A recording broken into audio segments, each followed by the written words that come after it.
Hey guys, welcome back to my channel. If you're new here, my name is Iris and welcome to my podcast series on I Said It. Today's episode is going to be So You Want to Be a Pro Baller and everything that comes with it, in my opinion. Being a professional volleyball player has so many perks, and of course with all the perks it comes with the lows as well. There's many highs and many lows to every career choice and every situation. I've been playing professional volleyball since 2015, basically, and I've played professional volleyball in 2 countries, in the Philippines and in South Korea. And I just want to make it clear, I haven't played pro volleyball from 2015 directly on. It was pro volleyball for a season, and then I went home to the States. I thought I was done, honestly, after one season. And when I went back to the States, I went back into coaching volleyball at the club, high school club, and the university level as well. And as soon as I thought I was just going to stick with coaching, I got the itch and the call to go play volleyball again in 2016. And that's when I won my first championship with Pocari Sweat back in the day in the Shakey's V-League. And then after 2016, I had made a commitment because I didn't think I was going to play volleyball again any longer. I went back to the States to go coach again at the university level and at the high school club level. And then I did that for a couple of years, and I came back in 2019 actually and decided to play volleyball as long as I could. And since then I have just been pursuing playing, and now that I'm playing again, I decided to start my own coaching path and career out here. So I am playing and coaching at the same time.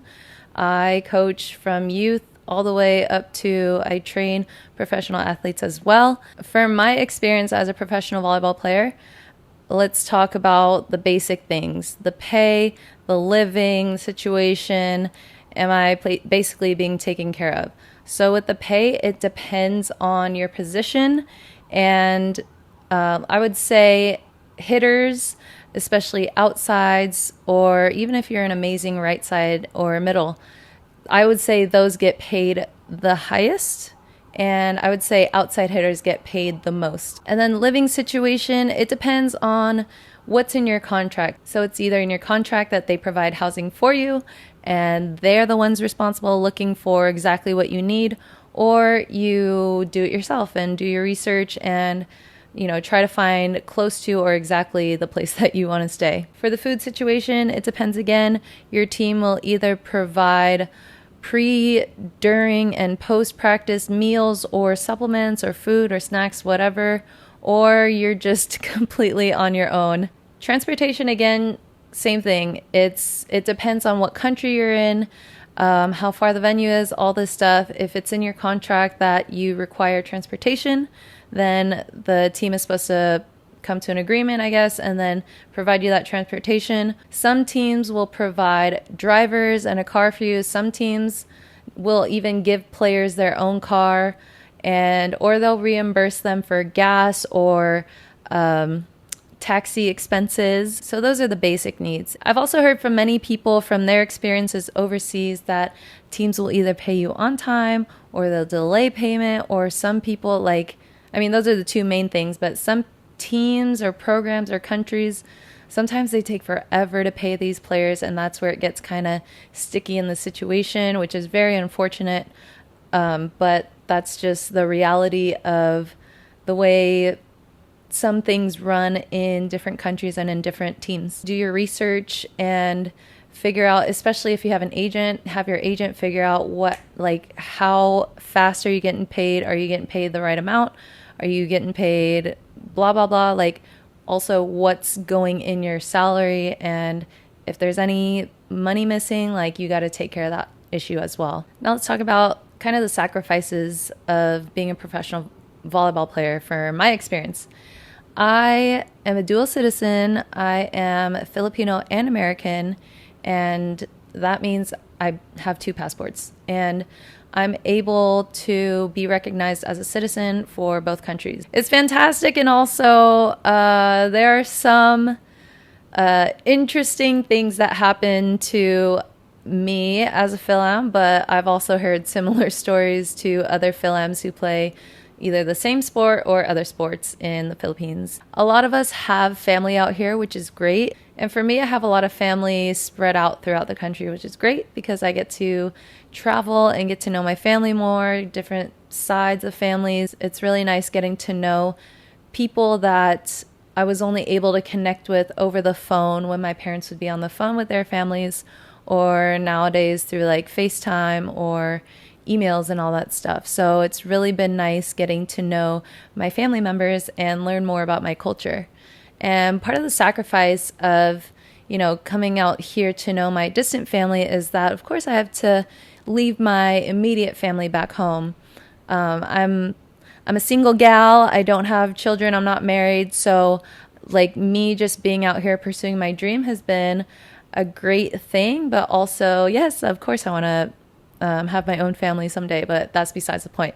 So I have to sacrifice missing out on occasions with my family, whether they're big occasions, small occasions, things that, my family is really close. So basically everything is a big occasion in our family. And, watching my nieces and nephew grow up and my cousins, watching them grow up from afar has been very difficult, also very rewarding. Also with the sacrifice of family relationships, you also have sacrificing of friendships as well. And that basically means like your friends are back home. They don't really get what you're doing unless they're in the sport. And I guess same with everybody. Same with, your family and your significant other. Unless they do what you do, they're not going to understand everything that you have to do out here. Like basically it looks to them like you're pursuing your dream, which is the great part, but they only know you and remember you from that last experience and last interaction in person that you had with them back home. My day-to-day tasks and my workload, basically, no one really knows what I go through except me.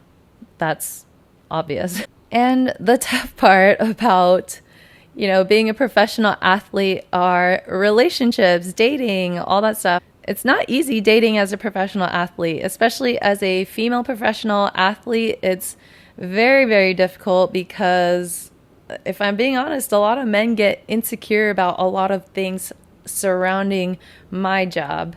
And yeah, I don't know. But also it's just people are different out here. So I don't know.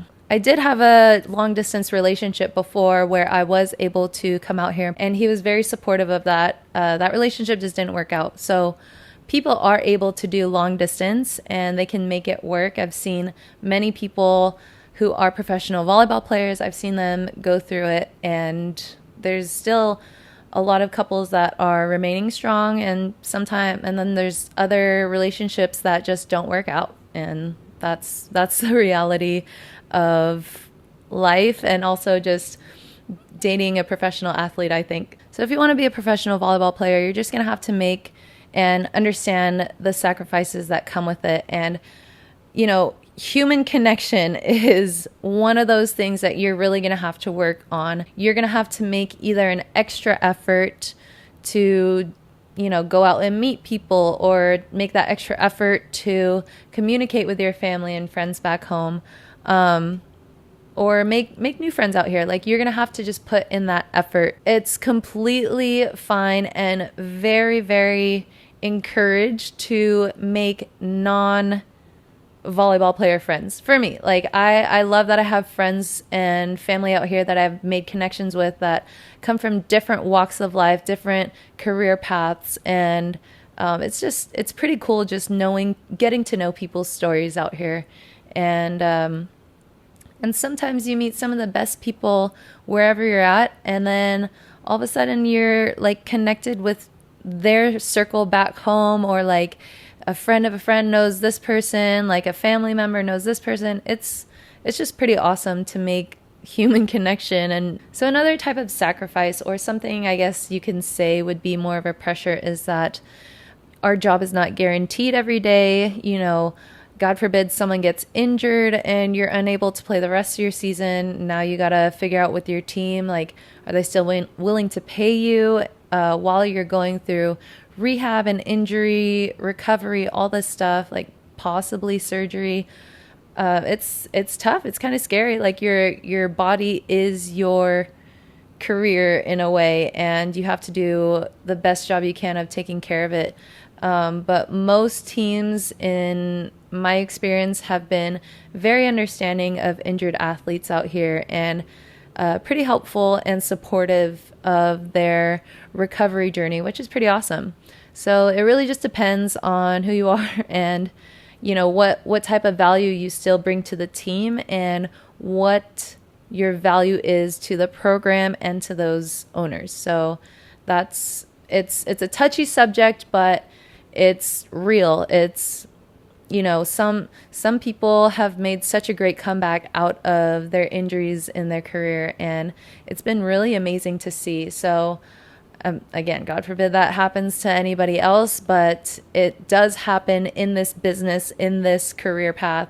And again, that's why I'm very, very big on taking care of your body and making sure you're strong enough and working with the right people to keep you strong for a long career. We're just going to call it pressure. Another type of pressure, or something that comes with the job of being a public figure or professional athlete, is if you decide to put yourself on social media. Being on social media, actually even without being on social media, people get criticized all the time, and that just comes with the job. You get criticized or you get praised. And listen, like I said before in my last episode or 2 episodes ago, I'm definitely the most bashed Philippine volleyball player probably throughout all the years. It's just, it is what it is. I just have a different opinion on things and people don't like it, or I do things differently, people don't like it, but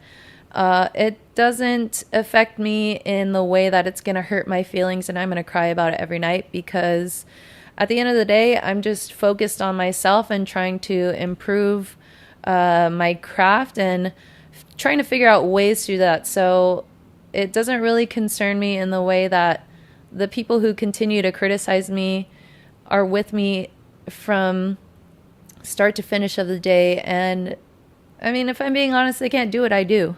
I'm just built different out here, man. Okay, well, my backlight decided to cut out, so that's fine. We're just going to keep rolling. But again, that just comes with the job, especially when you do things differently than the norm. People don't like when people or things are different, and they always feel like they have to say something about it. I'm in control of my actions and words. And what have I got bashed for, you ask? Well, just about everything. A lot of people bash me for I don't even know if it's called bashing at this point. Whenever they run out of things to say about me, they usually go after like my wing eyeliner, because it's, you know, pretty on fleek. So there's that. That's just another part of this whole journey, is that when you're seen more, and of course when you make it to the bigger leagues or national teams and all that stuff, you just open up a world of people just criticizing you. Some people thrive off of that. Some people cower away from it. Some people just don't care anymore, in terms of it doesn't really affect them anymore, or at least not how like it used to. Like, honestly, I've been through all of those stages where first it didn't affect me, then it started to really affect me, and then now I just got to keep chugging along. And people, especially with social media, are always going to come after you some way or another. So especially in a world where social media has taken over people's lives and has consumed their minds the entire day, like, just want to let you guys know it's completely fine to put the phone down and just deal with yourself and just chill. Go find nature. Go do something. Go do something productive, something that will expand your knowledge, go read a book or something. I don't know. And of course, one of the most positive things about being a professional athlete is I basically get paid to pursue my dreams and to try to be a role model to aspiring athletes in the future, which is a huge privilege to me. And again, even if I don't do things or say things or think the way that the rest of the world or specific groups of people think, like, I'm completely fine with that. Whoever's gonna click with me and click with my vibe, it's gonna work out. And if I can at least inspire someone in some type of way, like in terms of my faith, how I operate day to day, how I treat people, like if I can inspire just a little percent of someone's life, like that's pretty awesome. And I feel like I've done my job for the day. And the cool thing about being a professional athlete is, in my opinion, the older you get, it's like fine wine. The more you age, the more experience you have, in my opinion, I think the better you just become in your sport, and you're just able to read the game differently. That's what's super fun about me for getting older. Like, I'm in the best shape of my life, and I'm also like being a nerd about volleyball. I watch film all the time. I try to learn new techniques. I try to understand why people run offenses this way and that way. So I try to increase my game and my knowledge. And so, I mean, even when I'm playing or when I'm coaching, like, I think coaching also brings out a different type of IQ in volleyball. So I try to do it all.